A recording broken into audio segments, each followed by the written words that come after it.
Olá! Hoje a gente vai mergulhar de cabeça numa história que, à primeira vista, parece um conto de fadas, mas que, na verdade, é quase um espelho. Tô falando de O Cavaleiro Preso na Armadura, a fábula incrível de Robert Fisher. É uma daquelas jornadas que nos dizem muito sobre nós mesmos. E veja bem, não estamos falando de uma simples história de cavaleiros e dragões. A própria descrição já entrega, né? É um guia para quem está buscando um caminho de verdade, de olhar para dentro. E essa busca toda começa com uma pergunta bem fundamental. Pensa só, o que acontece quando aquilo que a gente constrói para se proteger do mundo acaba virando a nossa própria prisão?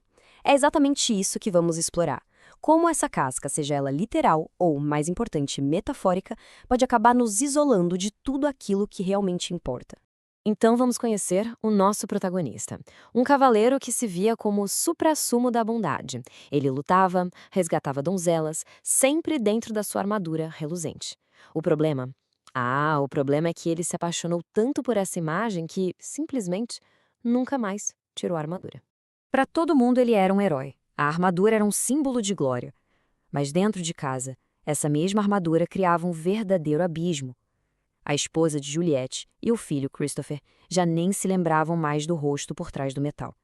A imagem que tinham era só de um retrato na lareira. E aí, o mundo do cavaleiro ruiu. Veio o ultimato da esposa dele, a Juliette. Ela não aguentava mais falar com uma viseira de metal.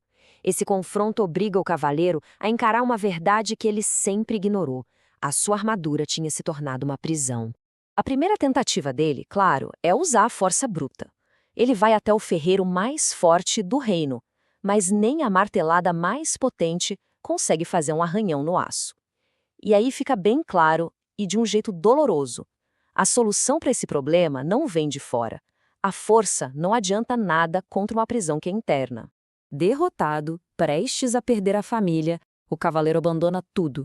Ele simplesmente parte, numa busca desesperada, sem rumo nenhum, sentindo que precisava de um tipo completamente diferente de ajuda para se libertar. Depois de meses vagando pela floresta, já fraco e sem esperança, ele desmaia. E é nesse momento que o mago Merlin o encontra.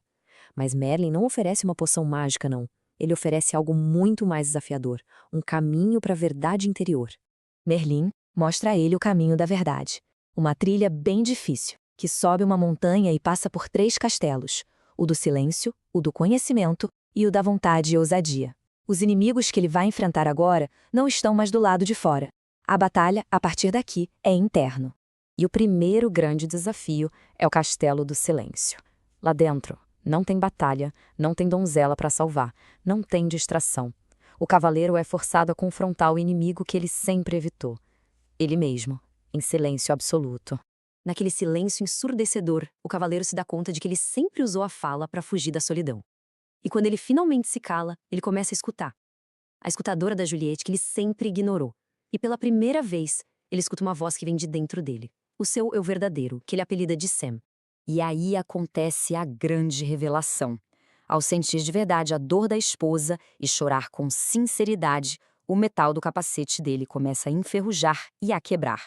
A lição é transformadora. Não é a força que quebra a armadura, mas a vulnerabilidade. O sentimento genuíno. Essa é a chave. Com o rosto finalmente livre, ele continua para o segundo desafio, o Castelo do Conhecimento. Aqui, a escuridão não é física, sabe? É a falta de autoconhecimento. O desafio agora é encarar as verdades que ele passou a vida inteira ignorando. Dentro do castelo escuro, uma única frase brilha na parede. Uma pergunta que parece simples, mas que o atinge em cheio, forçando-o a reavaliar a vida inteira e o que ele sempre achou que era amor. A resposta a essa pergunta é devastadora. Ele percebe que suas ações heróicas não eram por amor, mas por necessidade. Ele precisava do aplauso, do amor da família, para preencher um vazio que ele tinha por dentro. Porque, no fundo, ele mesmo não se amava. Logo depois, ele encontra um espelho mágico. Só que esse espelho não mostra a imagem dele cansada e presa no metal. Ele mostra o potencial dele, um homem vibrante, cheio de compaixão e amor. Ele vê pela primeira vez o seu verdadeiro eu, a pessoa que ele pode ser se largar a armadura.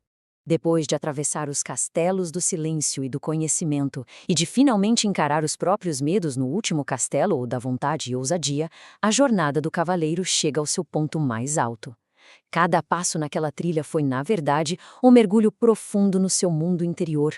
As lições que ficam são muito claras. A gente aprende que sentimentos de verdade têm o poder de derrubar qualquer muro, que no silêncio encontramos a nossa sabedoria, o nosso San.